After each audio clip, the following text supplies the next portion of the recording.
le centre culturel de Moucron. Vous savez pas où c'est? Parce que je me suis un peu perdu dans les... Ah, mon micro est déjà allumé. Pardon, je vais rentrer. Excusez-moi, c'est ici. C'est... Oh. Ah, bonjour. Bonjour tout le monde. Excusez-moi de vous déranger. Je me sens un peu de retard.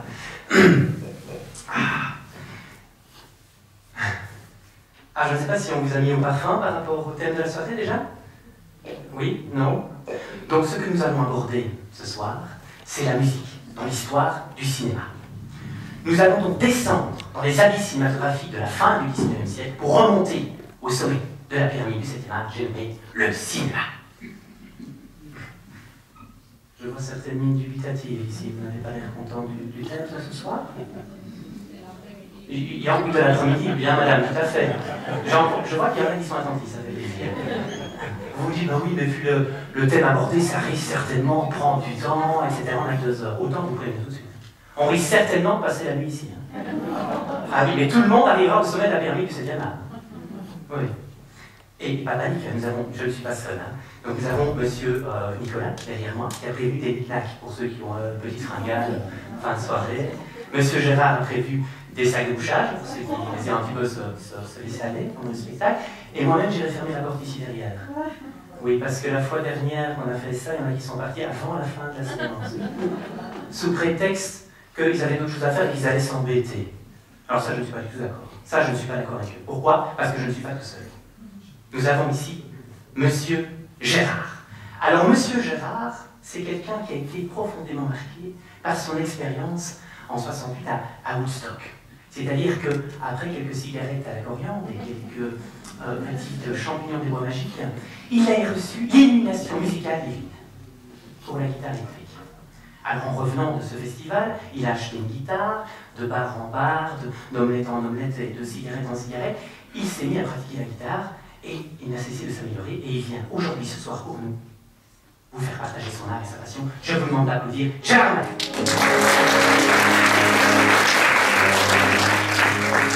Alors ensuite, à droite, nous avons monsieur Nicolas. Monsieur Nicolas, vous pouvez l'applaudir. Alors monsieur Nicolas, lui c'est plutôt un rescapé de la vie. Pourquoi? Parce qu'il a fait une chute de tabouret quand il avait 3 ans, quand il travaillait une sonate de Chopin. Il perdit la vue, une partie de son hémisphère droit du cerveau, si je me rappelle bien. Alors orphelin, sans un sou, obligé de cheminer sur les grandes randonnées belges, à la recherche d'une petite pièce avec son petit synthé à pile. Après quelques années, il tombe sur un mélomane au cœur tendre qui le recueille chez lui. Il pratique son art, le piano. Il vient aujourd'hui pour la première fois devant le public vous faire partager sa passion. Je vous demande d'applaudir monsieur Nicolas Ray. Alors on a un nouveau aussi dans le groupe, monsieur Francis. Alors Francis, c'est quelqu'un qui vient d'un courant musical très intéressant, le death metal. Alors après une tournée triomphante avec Crever tous et Sépulture malodorante, il décide, un soir devant sa glace, d'enlever tous ces piercings qu'il avait dans ses petits tétons, dans son nez, et il décide de se mettre au jazz. Et, à notre grand étonnement, il y arrive plutôt bien. Je vous demande d'applaudir monsieur Francis. Oh, alors, je sais que c'est l'effervescence, on a tous envie de s'amuser, c'est normal, on est lundi après-midi, mais c'est quand même une conférence très sérieuse. Surtout qu'en plus, nous allons aborder la partie la plus périlleuse du spectacle ce soir, puisque nous allons descendre dans les abysses cinématographiques de la fin du XIXe siècle. Alors, pour ça je ne vais pas y aller tout seul évidemment, puisque je vais être accompagné par les frères Lumière. Je sais mettre ton casque.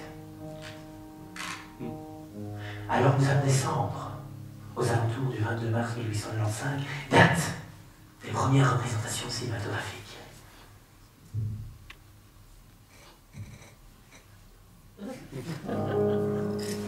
Alors autant vous voyez tout de suite, je ne sais pas du tout sur quoi est-ce qu'on va tomber.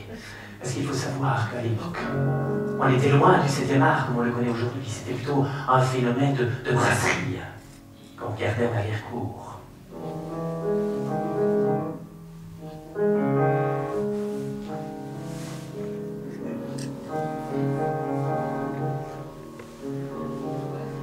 Alors, je descends ici, je vois une sorte de souterrain.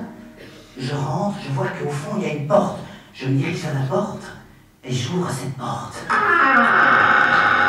Je vois des personnes assises qui semblent regarder vers un écran. Je vois une personne qui se dirige vers cet écran. Il arrive près d'un boîtier, je pense que c'est un projecteur. Il appuie sur le bouton. Le moment est historique. Il appuie sur le bouton. Oh! Arrêtez! Et c'était quoi? Mais qu'est-ce que c'est que ça? Oh! C'est quoi ce bruit? Qu'est-ce que c'est ce bruit? Vous avez compris, en fait, à l'époque, le problème, c'était le bruit du projecteur, qui était absolument impossible à entendre et à supporter. Alors les frères Lumière ont eu une idée lumineuse. Oui, vous allez me dire, oui, c'est moi les frères Lumière. Ils se sont dit, mais pourquoi pas engager un pianiste qui va jouer très très fort, qui va essayer de couvrir le bruit de ce projecteur. Alors il va jouer un peu n'importe quoi. Non, monsieur Nicolas. Monsieur Nicolas ne va pas jouer n'importe quoi. C'est-à-dire qu'au départ, il a joué plutôt son répertoire personnel.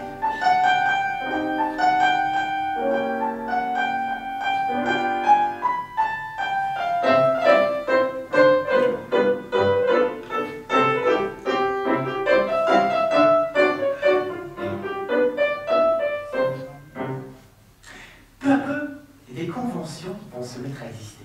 Donc s'il y a des musiciens qui sont dans la salle, vous savez qu'il y a différents modes en musique. Il y a le mode majeur, le mode mineur. Le mode majeur, lui, va être plutôt utilisé dans des scènes de calme, de quiétude. Donc en l'occurrence, ce jeune pèlerin de Dieu qui chemine dans ce monastère du Xe siècle, voilà, donc là,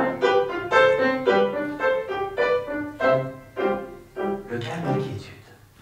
Ensuite, forcément, vient le mode mineur. Lui, le mode mineur va être utilisé dans des scènes tragiques, de grande émotion. Ici, nous voyons ce jeune couple, partageant peut-être le fruit d'un amour défendu, s'embrassant passionnément, pas encore avec la langue, on est encore au XIXe siècle. On va voir les premiers bruitages aussi, des petits bruitages. Alors le classique, bah, c'est quoi? C'est l'escalier.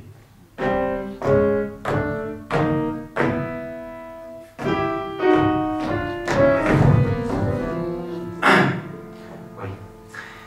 Avec les premières scènes burlesques, on va voir les premiers bruitages. Alors pour vous, aujourd'hui, mesdames et messieurs, la bande originale et moi-même avons décidé de lever un voile sur peut-être un des plus grands trucages du cinéma. Monsieur Nicolas, qui est derrière son clavier, je me recule pour que vous le voyez bien, a en sa possession un petit sac avec du verre. Et ça, vous n'êtes pas censé le savoir, c'est un secret.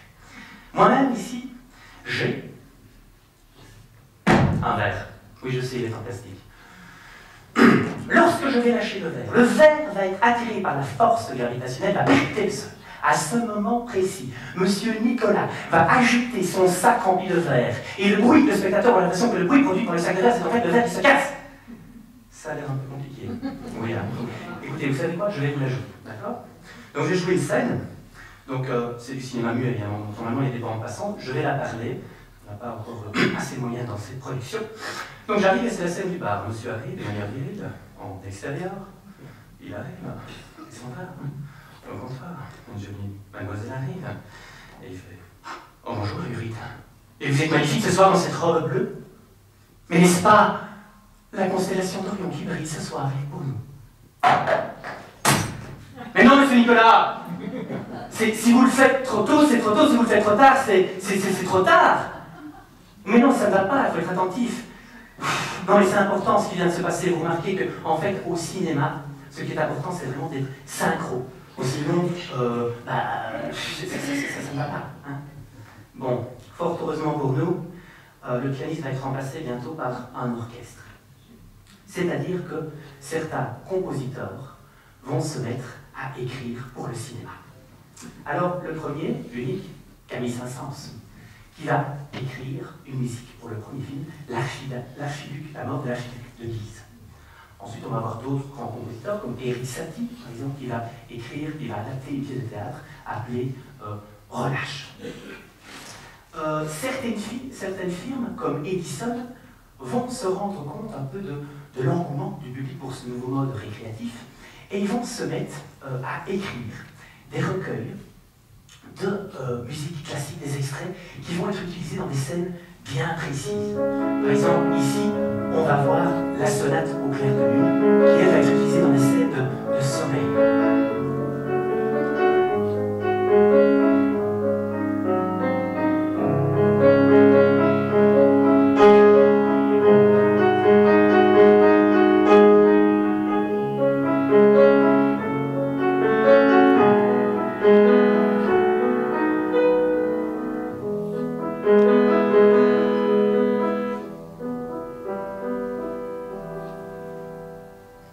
On a d'autres exemples encore, comme l'ouverture de Guillaume Tell, qui va être utilisée dans les orages.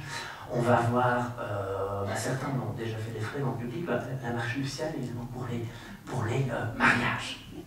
Ensuite, les compositeurs vont se mettre à composer ce qu'on appelle des incidentaux. Alors, qu'est-ce qu'un incidental? Oui, parce qu'il faut savoir qu'un incidental, des incidentaux. C'est comme un occidental, des occidentaux.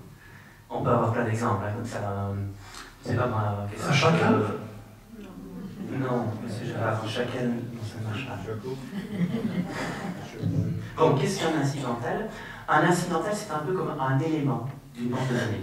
C'est-à-dire que les cinéastes vont aller rechercher dans une bande comme ça les différents petits morceaux qui vont correspondre à une émotion très précise, à une scène très précise. Un grand exemple, c'est la poursuite, par exemple.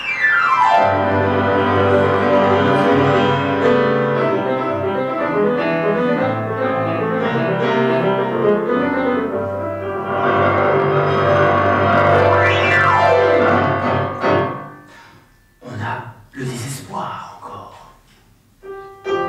C'est un perdu, seul face à son église, attendant peut-être sa promise, il ne verra jamais.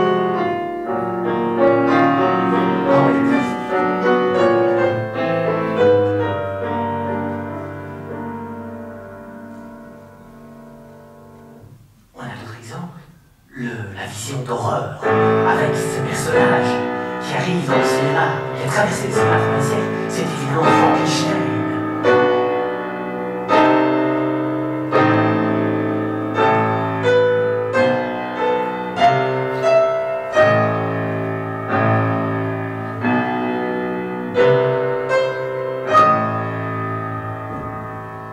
Un chapitre un peu plus sautillant, un peu plus verdoyant. On a la promenade champêtre, avec ces deux jeunes demoiselles, gazouillantes auprès d'un ruisseau. Peut-être attend-elle son prince charmant, son petit sachet de pique-nique, que sais-je. Voilà, on peut passer des heures durant, rassurez qu'on ne le fera pas, sur les incidentaux. Arrive un événement extraordinaire, 1927, de Jazz Singer, avec pour la première fois une voix à l'écran.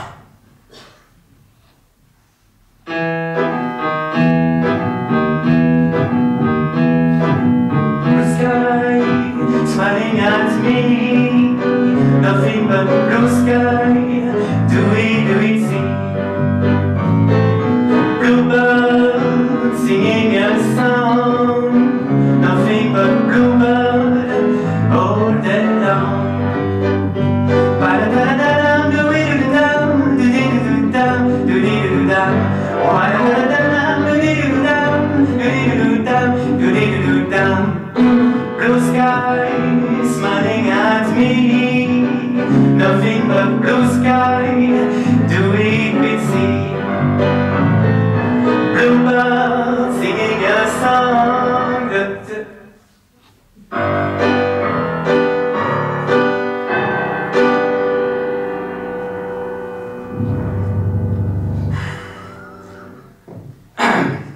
C'est par le truchement d'un disque qu'on entend pour la première fois la voix du chanteur Paul Johnson en 1927. En fait, ils avaient réalisé des encoches dans la pellicule qui allaient actionner mécaniquement le bras d'un pick-up. Il faut attendre seulement 1930 pour avoir enfin une vraie piste audio qui est incorporée aux bandes. C'est le progrès. Oui, d'ailleurs, ça.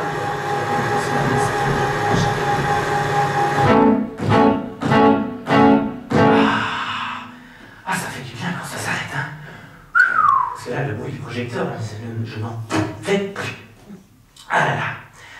Alors, on a était où? Oui, l'arrivée du cinéma parlant. L'arrivée du cinéma parlant ne s'est pas fait sans mal. Il faut savoir que passer du cinéma parlant au cinéma muet, c'était une révolution. Mais autant bien pour les téléspectateurs, forcément, mais aussi pour les comédiens. Pourquoi? Parce que jouer dans un cinéma muet, c'est une chose, mais jouer dans un cinéma parlant, c'en est une autre. Alors il y a certains qui ont très bien réussi la transition, et il y en a d'autres qui sont complètement plantés. Et ça, c'est l'histoire de M. Houtan. Oui, M. Houtan, c'est celui qui jouait la scène du bar tantôt. Il faut savoir que M. Houtan incarnait la vérité à l'époque. Donc tout le monde se rappelle de ces images où il arrive avec son torse velu.